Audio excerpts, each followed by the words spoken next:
Hey guys! Lately, God's really been challenging me to stop making things about me.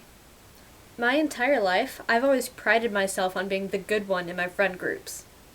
I've always tried to appear perfect to everyone around me in everything I do. I did this because of all the attention I got for it. All of my friends talked about how perfect I was and how I knew everything. Obviously, no one's perfect, but I tried to pretend I was anyway, because I had a very selfish mentality. In a way, I wanted it to be all about me. I wanted to get tons of compliments. I worked very hard to make sure people left my presence thinking, Kimmy's amazing. As Christians, we tend to make our lives all about us. We choose churches depending on how much we like the sermons, how much we like the style of music, how friendly the people are, etc. We evangelize only when it's in our comfort zone. We call on God only when we feel like we really need Him.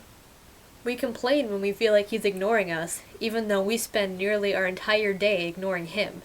We make excuses so we can participate in ungodly things, saying things like, God will forgive me, or, I'm only doing this so I can befriend this person, that way I can bring him to Christ later. We live on this spiritual roller coaster based on our circumstances. Everything is about what we want to do. Everything is about how we feel. Everything really is about us. This is what I like to call selfish Christianity. So, let me ask you guys this. If Christianity is about us, then why aren't we the ones up on that cross? Christianity is about the one who was crucified.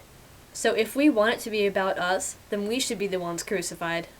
Selfish Christianity doesn't sound too appealing now, does it?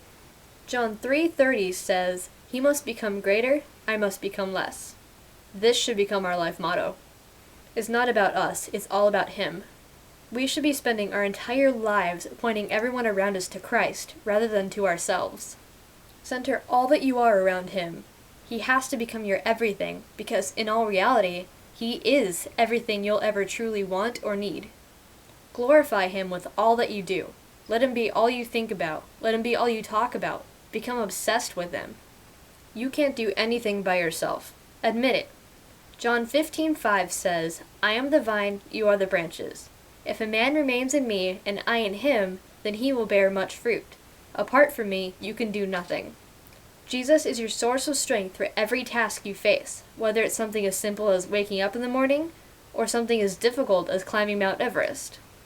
Whatever He calls you to, He will give you the grace and strength you need to accomplish it.